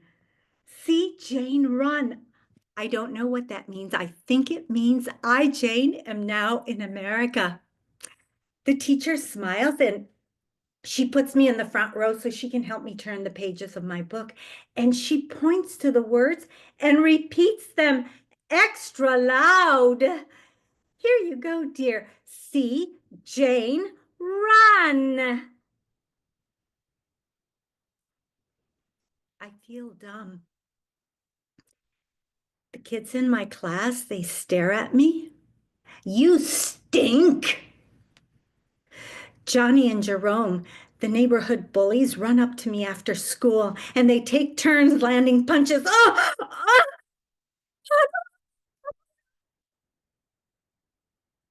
But no words come out of my mouth. They beat the air out of my belly. Go back to where you came from. Fuck you. Papa, I don't want to go to school anymore. I don't like bullies. Jane, you have to go to school. You have to be smart. You are going to be an American. Oh, Jane, as long as you are kind and you wear clean clothes, you are just as good as all those American kids. Yes, Papa.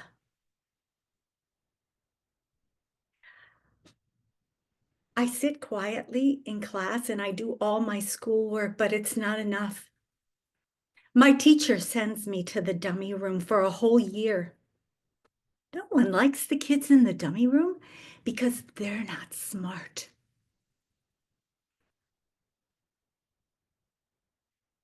I am not smart.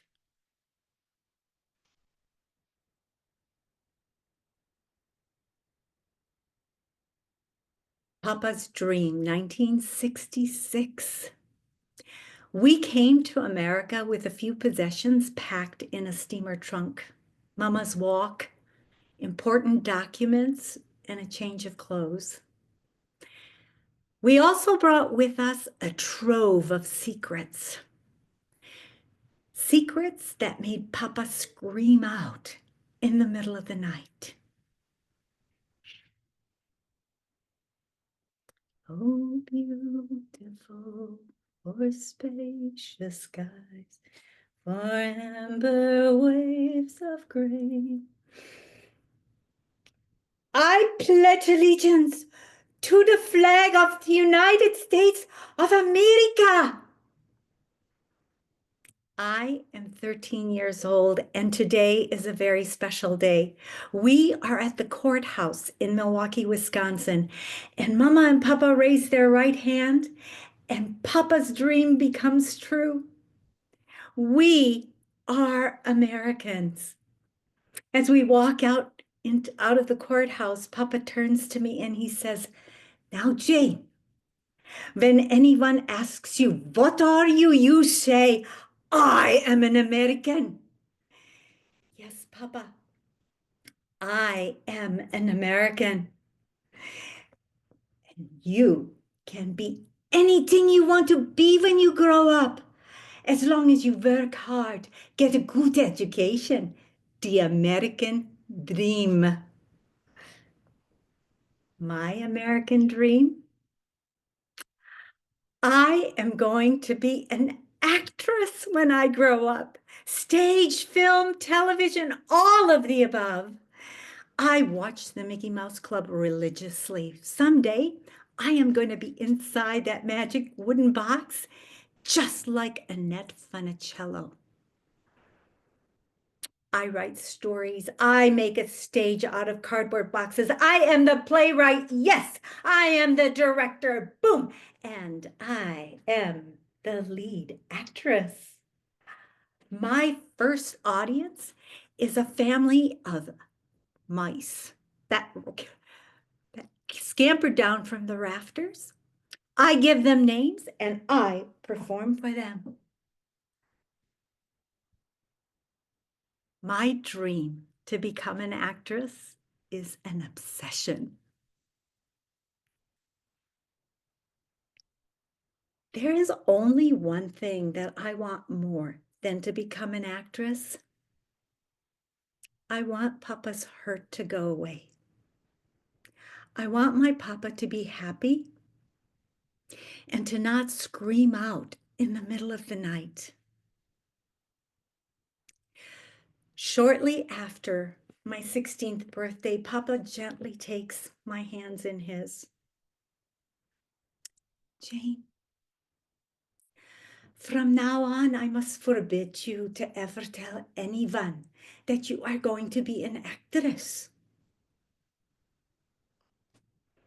You see, Jane, in America, they do bad things to women who become actresses. You must promise me that you will not say that again. Jane, you must always be safe. Promise me. Promise me, Jane."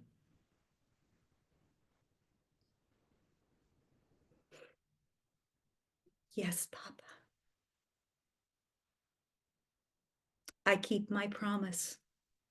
And I never tell anyone again that I am going to be an actress until his death 30 years later.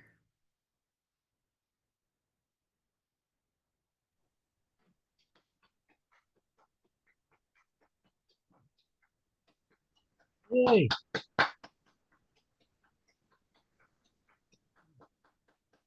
Yay.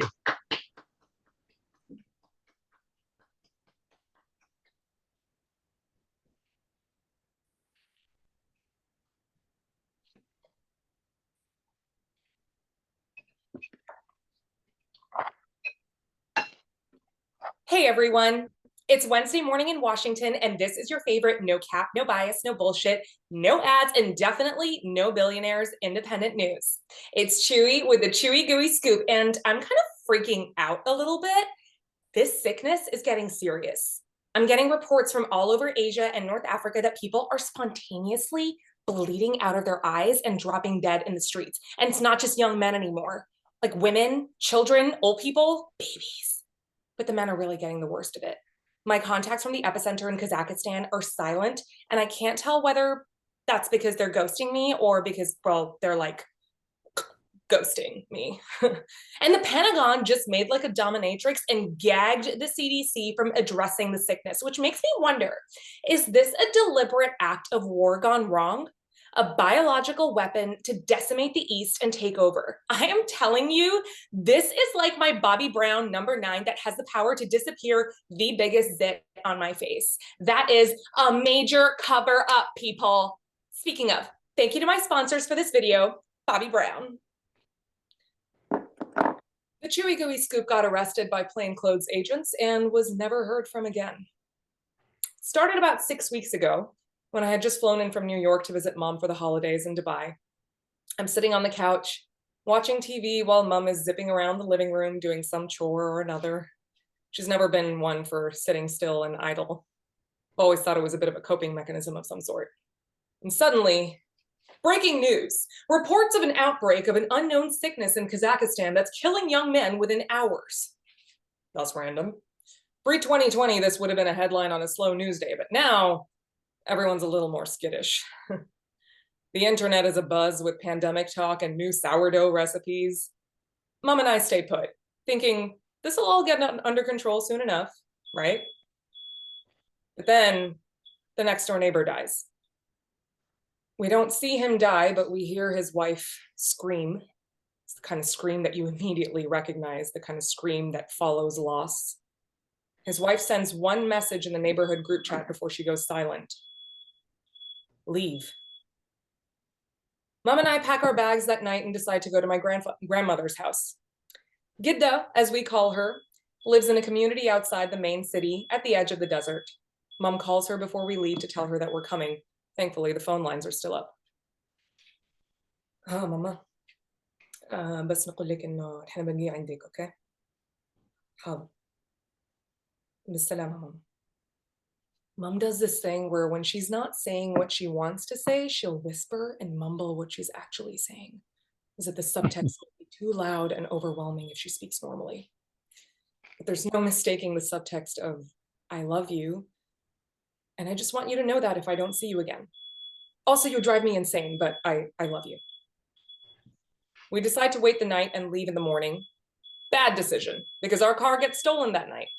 I didn't even think people knew how to steal cars in Dubai. New York, yes, people in New York are savvy, but Dubai, we don't even pump our own gas here. Then again, you can learn anything on YouTube nowadays. So with no other choice, we walk. I grab my Barbie backpack from 4th grade and several grocery totes and stuff them with whatever I think is important. So baklava, all of my childhood diaries, my face wash because oily T-zone, pasta jars of water, and a box of loose documents that we haven't sorted through since 1998. Oh, and my mother's gold jewelry. Though now that I think about it, the investment guru scammed us because who is buying gold during the end of times? What a lie. Mom, being a trained nurse and the self-appointed caretaker of literally everyone, has carried more practical things. She's using my camping backpack, which is way too large for her small frame. It's a wonder she's not toppling backwards and flailing like an upended turtle. She's always defied expectations that way. Mom, switch with me. I stop to unload all the totes from my shoulders as they rattle with medication pills in their half-filled containers. No, it's okay, I'm fine. She answers in that reassuring way that moms do, the way that's both looking out for you and also convincing themselves that they truly don't need the help. They can get it done all alone. But I've already dismounted the several bulky totes and handed her the Barbie backpack, so now there's more work for me if she says no. So she agrees. And that is the trick to helping mom. I have to manipulate the situation so it's highly inconvenient for me if she refuses. I call it reverse weaponizing guilt. That's how I planned my trip this time too. I was originally going to spend it in New York with Seamus, my boyfriend. But then I just decided at the last minute that I wanted to spend New Year's with mom in Dubai. She, of course, insisted that I not change my plans just for her. No, I love spending time alone. I can finally paint. She has never painted before in her life. So I lied to her and tell her that I have to come back because our apartment in New York is getting fumigated. She lied. I lied. Everyone's happy. I call Seamus again, hoping that he picks up this time. No answer. He probably still needs space. The streets are eerily empty as we walk through the city. We do see a lot of bloodstains on the sidewalks that look like the swipe of a large paintbrush, dark and pigmented where the brush lands and the swift gradient as it's swept across the canvas. The city was painted with death. I check my phone as we navigate our way to Gidda's house, both for directions, but also for any calls or messages from Seamus. I don't know if the sickness has reached America yet, but if we've learned anything from Hollywood, it's that everything reaches America eventually, and only when America is affected is the rest of the world allowed to panic. After an 8-hour walk, Mum, Lulu, and I arrive at Gidda's compound. It's quiet. The chaos of the city doesn't seem to have reached here.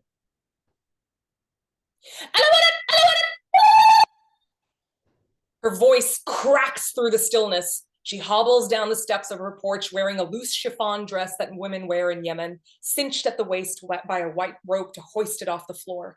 She's lived in Dubai for 30 years, but still dresses like she always did in Yemen. She hugs Mum tightly and then cups her face, inspecting it with love and criticism, which are not mutually exclusive in this family. She's looking tired. She says that to me about Mum. She does this a lot, pulling you into a private bitching session about someone who's right there. We're about to go into her house when her neighbor shouts from his home, "You can't be here!" That's Ammo Marwan, who was best friends with my uncle when they were growing up. He's like an uncle to me too. At first I think he's joking. My uncle was a big jokester too. No, it's okay, Marwan, don't worry about me, don't worry, Habibi. Gidda thinks he's concerned about her, that we'll get her sick. She waves him away and leads us to her house. Before we reach the door, Ammo Marwan bursts out of his house but stops short of running to us. "You can't be here! You'll get us all sick." Marwan, we'll stay inside, like we've been doing so far. Now go inside and take care of your parents before you make my blood pressure rise. Gidda's always had very high expectations of her children, not just her biological ones, even the ones she raised just by doing the neighbors a favor and watching their kids for them over the decades. Marwan is like her own, and she takes care of her own. So I bet it hurts even more when they turn on you in your time of need. Marwan reveals a shotgun. He's shaking, clearly pained over what he's doing. "Please, Mama Khaldoon, I have to protect my family." My grandmother's an expressive woman, so I've seen a lot on her face before.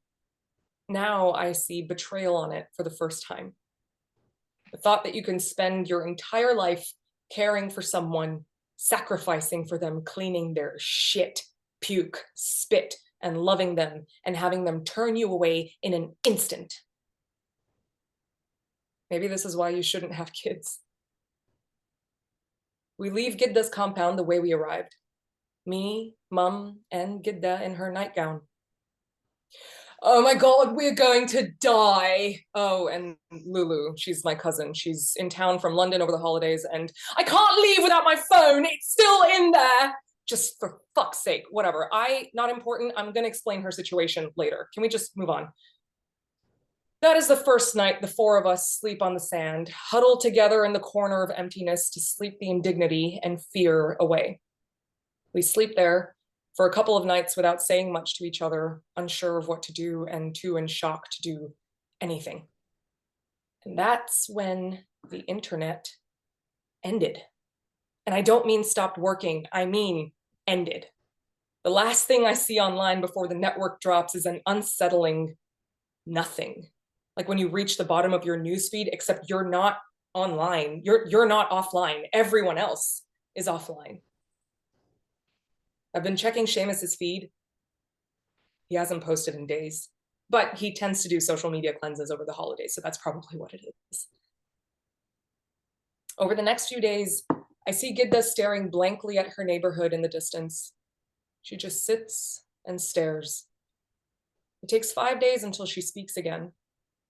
I'm busy counting 4 portions of 50 baked beans for lunch when she says, "They still haven't turned the lights off." Mama, are you okay? We realize that she's looking at her bedroom window, still glowing with the light that she turned on days ago. The world better be ending because I'm not paying that electricity bill. Mom and I are concerned. This could be dehydration. Pasta jars of water were never going to be enough. I try to give Gidda some water, but she barely registers that I'm there. Her eyes are fixed on her home. They say that a mother's curse is the worst kind of curse. When a mother sees another human being, no matter how horrible he is, she knows that he is someone's child. So when a mother curses you, she has seen something so horrible in you that she doesn't care anymore that you are someone's child. That is a curse that not you, not even your children can escape, the kind that even God cannot refuse. And I curse them all. Not because they chucked me out, but because they chucked my children out. And as if Gidda had a direct and very scary line to God, that night we see them walk out. A group of 3, leaving the community on foot, just like we did. I recognize Khala Fattoum, Ammu Marwan's mother, and Khalo Zayed, his father, and Mira, their daughter-in-law. There's a 4th person being carried, a body. Khala Fattoum can barely balance. She has a bad leg.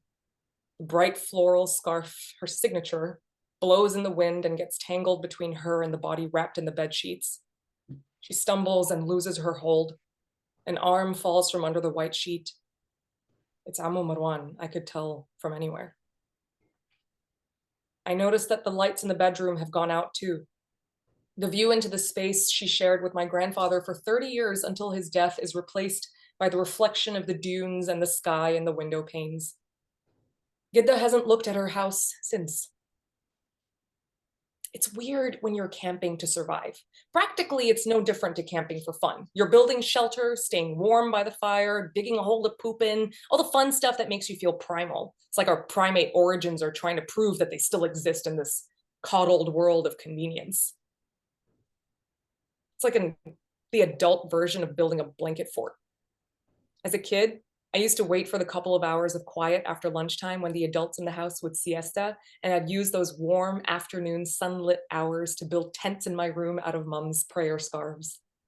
I would drape them on chairs and tape their edges to the furniture in my room to create colorful little cocoons that smelled of frankincense and Mom's shampoo. That was OG glamping. But when you're camping for survival, there's just no end date. You have to ration your supplies, which is easy when you divide a can of beans by X number of days or meals, but when X is unknown, suddenly you're just floating in time. There's no Monday morning meeting on the calendar forcing you to stop role-playing caveman and get back to reality. The concept of Monday doesn't even make sense anymore. You're just there. There could be anywhere, in the middle of a desert like we were, in the middle of time. eating your 50 beans and half a date for the day, painfully aware of how unnecessary and insignificant you really are in this landscape, occupied with how to keep yourself alive until something happens. And yet, even in the middle of all this aimlessly tortured survival, Lulu still finds the energy to be a supreme pain in my butthole. She will not shut the fuck up. It's bad enough that we are in each other's faces every minute of every day and have become unfortunately acquainted with each other's odors and involuntary tics and noises without having to deal with her very voluntary yapping. Oh my God, it's been so long since I've seen a proper sunrise. This is gorgeous. I tell you that she sounds like that because she grew up in London, but really, she just sounds like that because she's a cunt. Yes, isn't it so peaceful? I love watching the sunrise with a cup of chai on my balcony while everyone's sleeping. That's my mom's diplomatic way of saying, shut up! It's 5 in the morning and you'll wake up Gidda. Sorry. Sorry. She's still just as loud when she's trying to whisper. It's like she's physically incapable of being any different. Lulu, it's your turn to get stuff for the fire. Maybe go now before it gets too hot. I just want to get her out of the way for once. Oh, yeah, I'm actually on my period and I get like really bad cramping, like really, really bad. So I try not to work out when I'm bleeding. What is this, like PE class in high school? Jesus. Can I trade you some chores today? You know, I cannot be bothered to fight back, and I can't without waking Gidda up. Maybe I should explain a little. Lulu's a fuck up. When Lulu was in high school, my uncle asked me to help her with university applications, and she refused to apply to any university that asked too many questions on their form. She said they were being nosy. Why do you want to know what I'm going to do with this degree? None of your business. We're paying you, yeah? So what's the fuss? And then, of course, she fell ass backwards into being a crunchy food influencer. Yeah, you heard that right. An influencer who specifically rates food for how satisfyingly crunchy it is. And then she dropped out of uni. The uni that I helped her get into, by the way, just in case you're wondering. Camping with mom might be a dream, but camping with Lulu is a goddamn punishment. Time might have lost all meaning, but I still have a daily routine. Wake up, get irritated by Lulu, stalk off to search for supplies and bushwhack for the fire, come back to camp, cook lunch, siesta. Wake up, get irritated by Gidda and her morbidity, stalk off to poop, come back to camp, cook dinner, wait for everyone to sleep so I can turn on my phone for 30 seconds to check for any messages from Seamus, turn off the phone to preserve battery, sleep, repeat. It's meaningless. Habibti? Mom. She can always tell when something's off. She sits beside me. Are you okay? I don't know how to answer that. I sit next to her as she takes in the sunrise. These past however many weeks are the most time we've spent together in many, many years. Nobody ever tells you that after you move out and go build your life as an adult, that your days with your parents are numbered. In high school, I was so focused on getting into a good university, somewhere fancy where the universities are Gothic and full of leather couches and stone buildings, that I didn't even consider that those were my last few days of living with mom and being in the same place as her for an extended period of time. The last few days of waking up in the same house and being yelled at her to hurry up before I missed the school bus. The last few days of having a horrible day and being able to talk to her about it while I helped her get dinner ready. The last few days of being able to crawl into bed with her just because I can. The last few days of having quiet moments with her whenever I want to. It's taken me years to realize that those times are gone and that they've been gone for a long time. I try to fix it by visiting every year and calling her, but it's not the same. We can talk on the phone and she can still coach me through all the stupid shit that I need coaching through as I grow up and face the parts of life that I didn't expect to trip me up on the way to becoming a fully functioning adult. Like dealing with my constant need to bite off more than I can chew, or dealing with the fact that I wasn't the smartest kid in the room anymore, or dealing with the horrific realization that every decision I've ever made has been in pursuit of a pat on the back, or dealing with the fact that I have no idea how to be in a healthy relationship because I don't know what that looks like. But visiting for a few days out of the year, when most of those days are filled with family gatherings and dinners and catching up with old friends, or even talking on the phone one-on-one about predetermined agenda items, just isn't the same as just existing in the same room until what needs to be said reveals itself and just comes out. And I have needed so much to come out. Sometimes I don't even know it's there until I hear her voice again and realize just how lost I am and how much I need her to set me up right and tell me that I'm okay and tell me what to do when I don't know anymore. After I told Seamus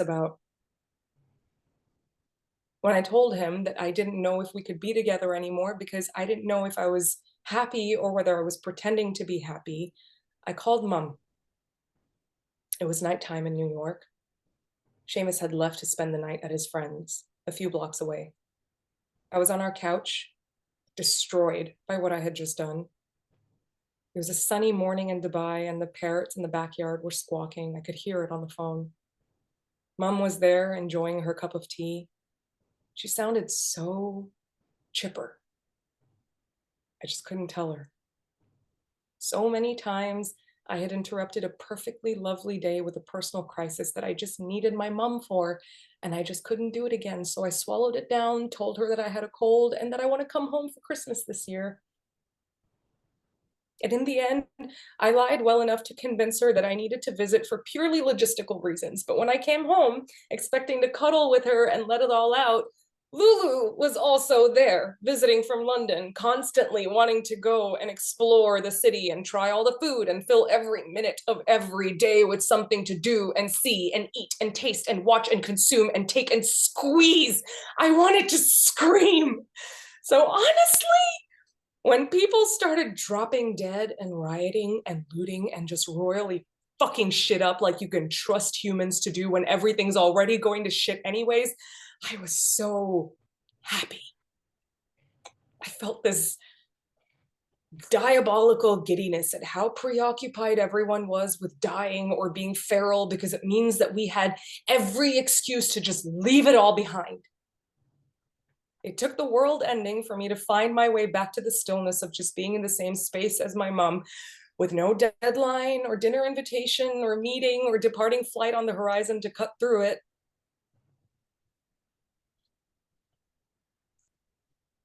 I watch Mum as the sun warms her skin.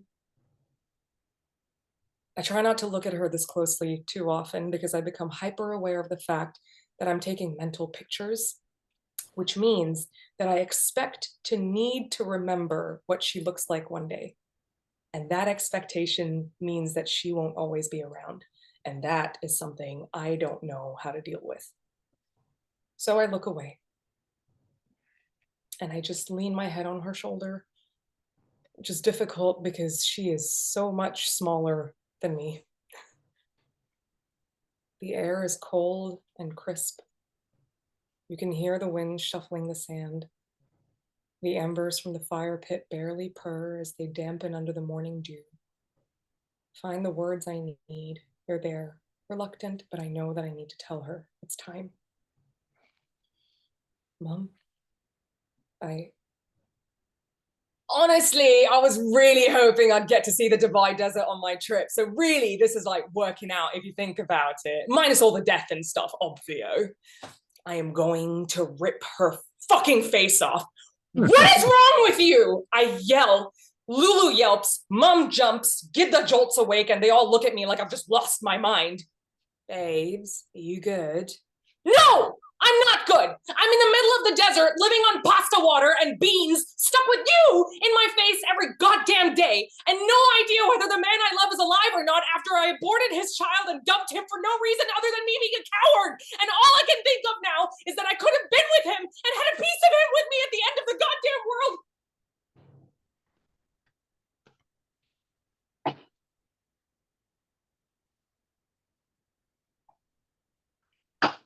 Hey, hey.